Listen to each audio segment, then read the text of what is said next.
Welcome again to Cottage Talk. I am Russ Goldman. Joining me right now is Tony Gold. This is our full-time show. Our initial reaction to Fulham's 3-2 loss to West Ham. I'm calling it Fulham give the 3 points to West Ham because, Tony, that's kind of what I watched. Not kind of what I watched. That's what I watched. So we'll be talking about this match for probably about 20 to 25 minutes. We will have a post-match show and a lot of other commentary coming out of this. Tony, before I go to you, I did a preview show, and one of my keys to victory in the preview show was no unforced errors. The defense has to play mistake-free.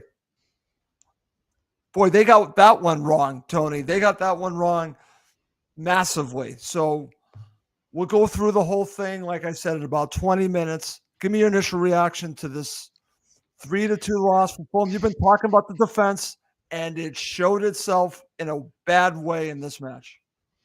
Yeah, it's been poor all season, Russ. I don't understand how people don't see it. You know, it's been masked by the fact that we've managed to scrape a few draws and we've had some good results. You know, some good results against the bigger teams. But the truth of the matter is, we're no further forward now than we were this point last season. Really, we're just not. You know, that ninth place is really, in relation to Fulham. Obviously the league table doesn't lie, but it's a false economy, because we picked the worst night to capitulate this season. We picked the worst night to do it. But that is Fulham all over, Russell. We have that in our DNA at any opportunity, and tonight you saw it firsthand. And you know what, we need to start talking about some of these players, Russell, because honestly, after tonight, Marco Silva is losing a lot of respect, and he's starting to lose my respect. And I actually think, Russ, I'm gonna make a big statement here. Okay. I think he's taken us as far as he can. I genuinely believe that, because if he continues to persist with some of the nonsense that he is persisting with, the guy doesn't deserve to be in the job. He just doesn't. It's crazy what I'm seeing. Right. It really is, Tony. And listen, we could talk about stats all you want. The only stat that matters, you have all these shots on target, is the fact that they gave up these 3 horrific goals, and they were horrific. All 3 of them were horrific. And you called this at the beginning of the season, during the season, and obviously tonight. It's the only horrible stats that matter, Russ, are the goals that count at the end of the game. How many times you put the ball in the net. West Ham did not have a recognised striker on the pitch, and they've scored 3 goals. That was until they brought Danny Ings on. They did not have a recognised striker on the pitch, and we've gone, there you go, West Ham. Have 2 goals on us. Have an early Christmas present.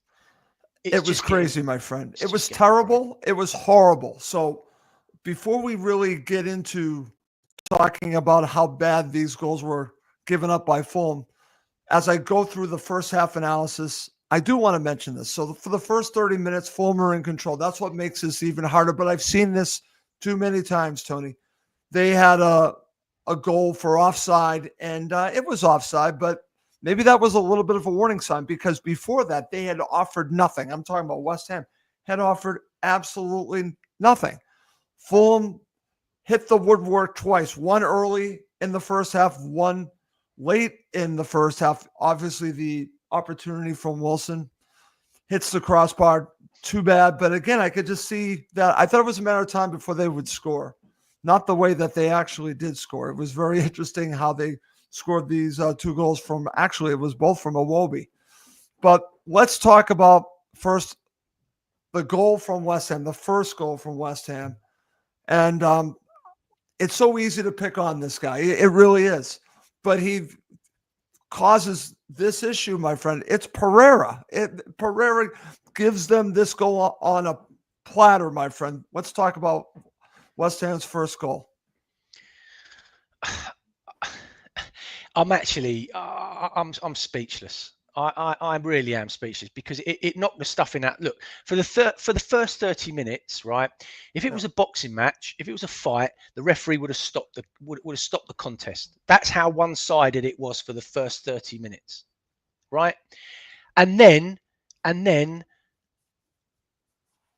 the unspeakable. I mean, you're taught at under 7s not to play balls across your penalty box, right? Not only has Pereira played the ball across his penalty box, but he's so arrogant that he doesn't even look.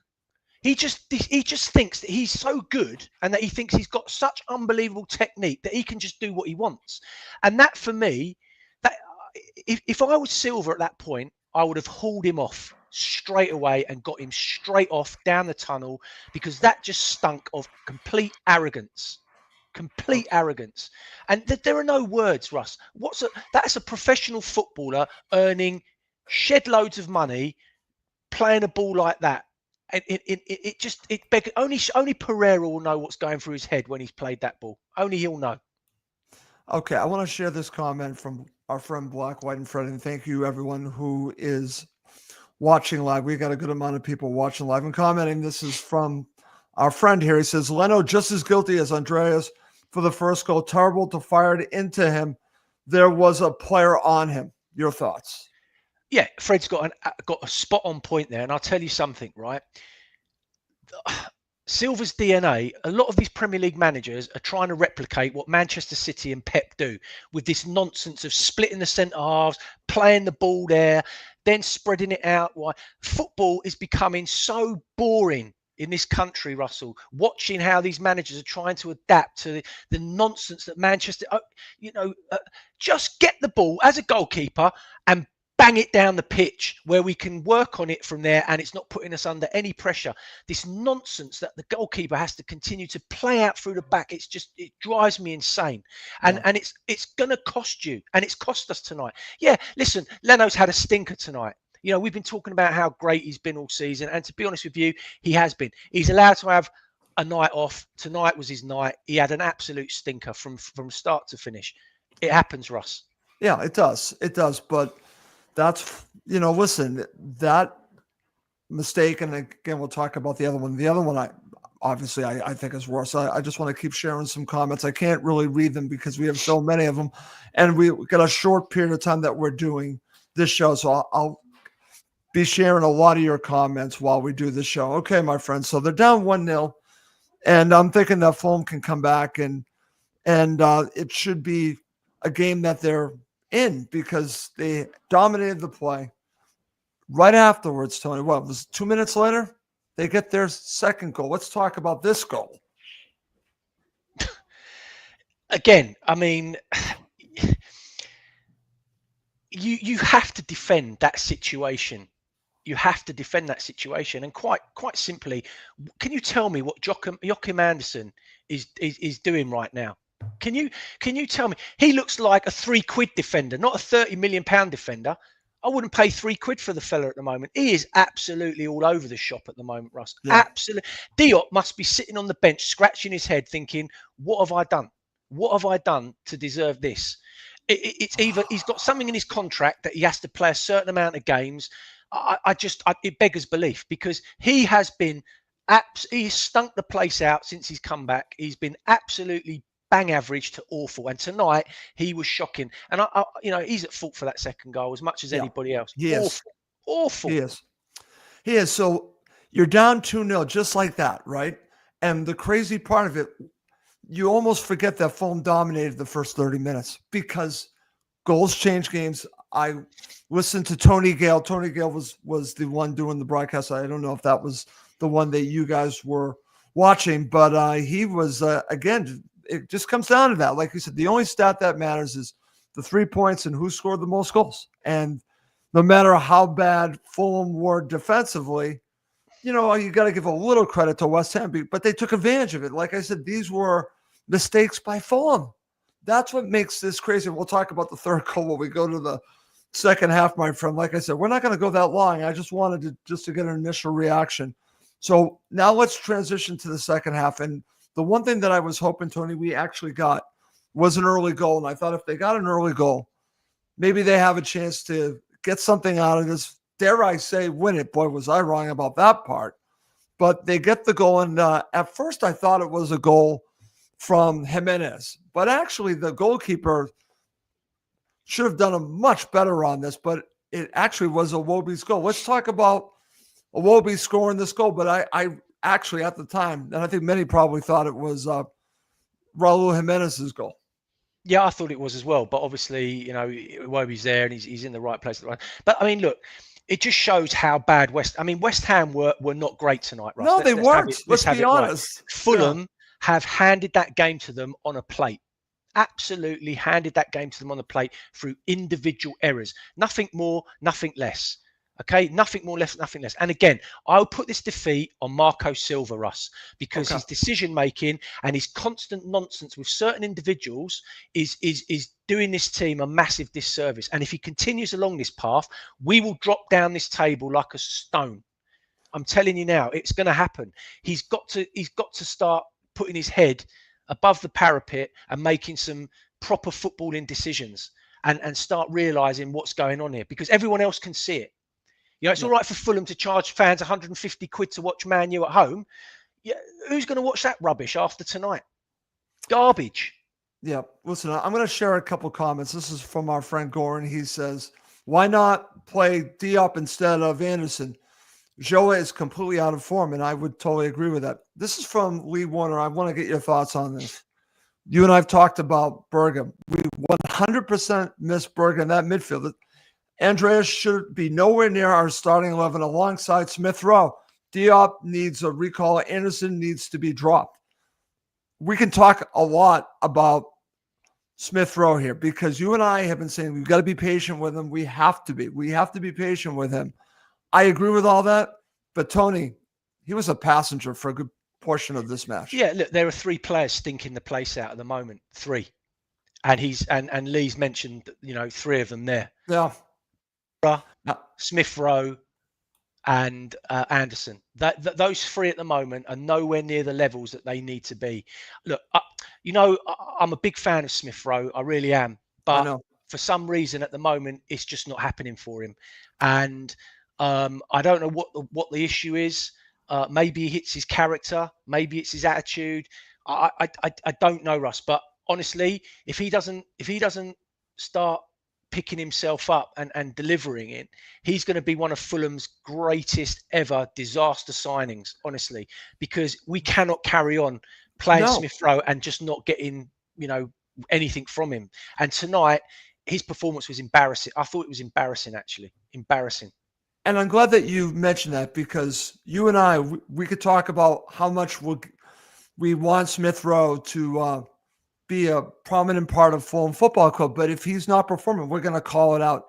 And I'm glad that you're calling it out. I'm calling it out because they can't have any passengers. And he was a complete passenger. I don't know if this is lack of confidence, if there's something going on with him and Marco asking him to do something that he's not great at doing, because you can see he's trying to dig in a little bit more defensively, but he is just out on his own. He's just not impacting the game.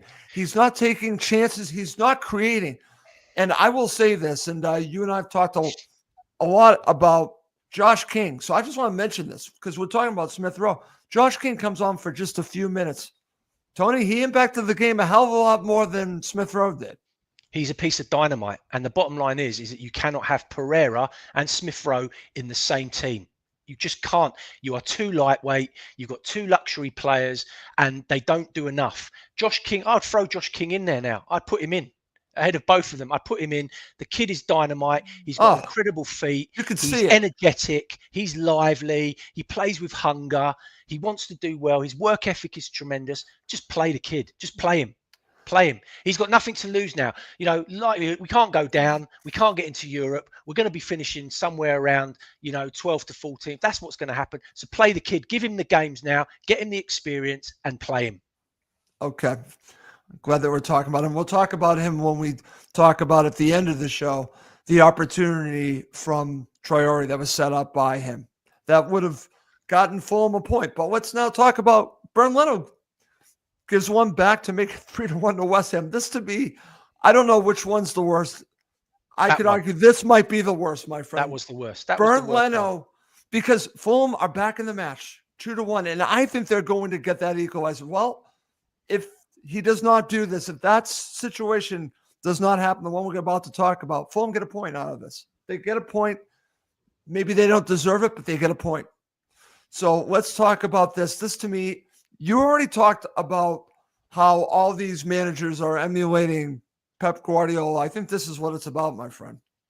it's like it was the pin and balloon moment, wasn't it? It was like that was the moment you put the pin in the balloon, and that was the end of the game for Fulham. That moment. But again, what is this nonsense with the goalkeepers dribbling the ball, trying to keep the ball on the edge of their 18-yard box? Chris is absolutely right. Unleash the king. Look, the bottom line is, as I said, Leno's had an absolute stinker tonight.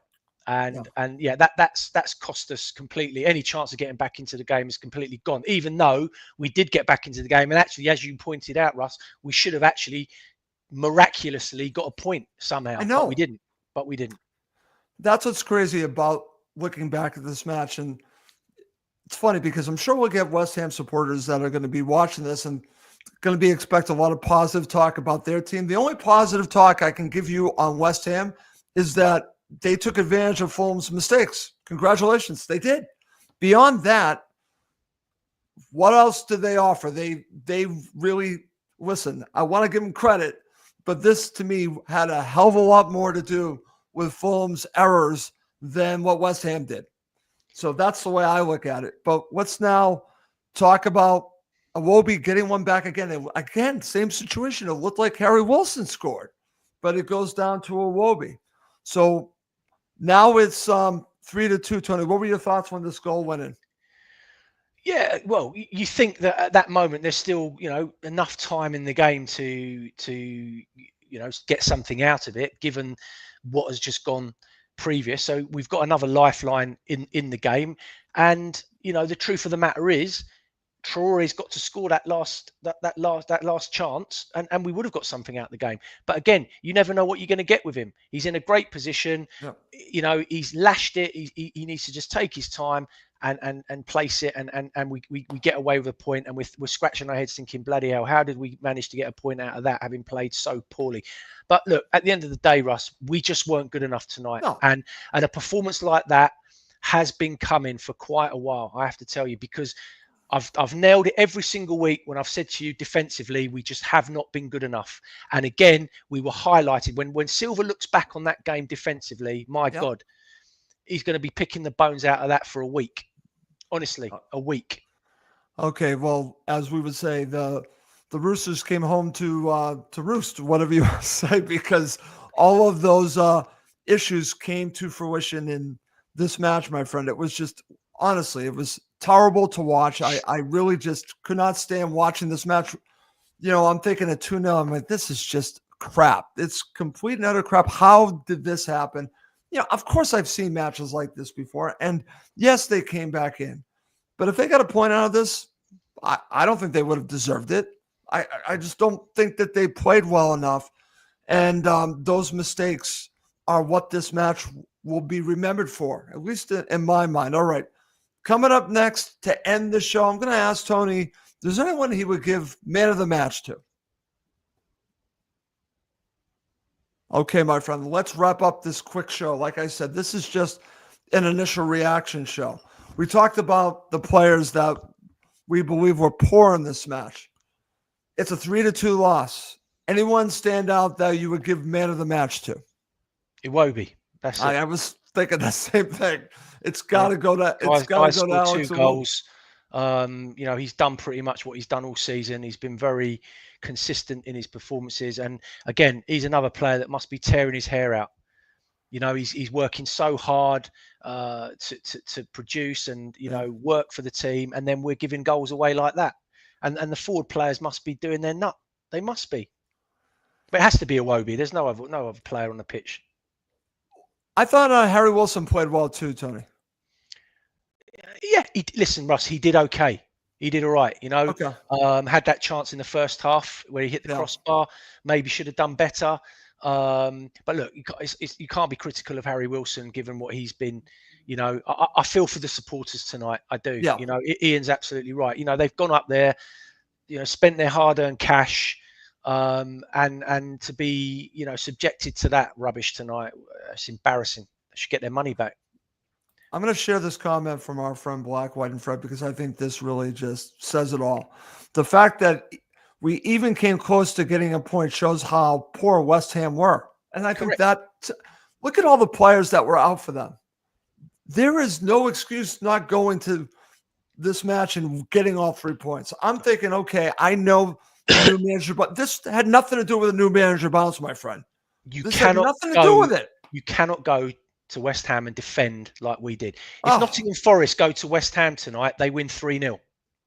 Right? Because defensively, they are a solid unit that defend properly. That is why they are where they are in the league. And I've said it all season. Until Silva sorts out this shaky defence and until he starts getting us defending properly and stop trying to emulate what Man City do and how Man City play out the back, we will be better off for it.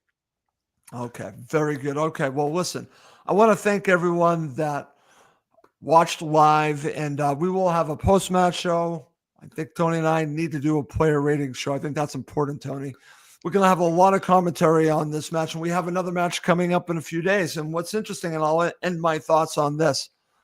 Tony mentioned this to me a few weeks ago. This are my closing thoughts, is that look at the matches coming up, Russ. If Fulham want to get into Europe, the matches are there for them. Well, they're screwing that all up. They are screwing this all up. They have winnable matches, and they are, in this case, losing or drawing, and it's just not good enough. And Tony, maybe you're right. Maybe this is the same team as last season. Until this team proves me wrong, it might be the same outcome.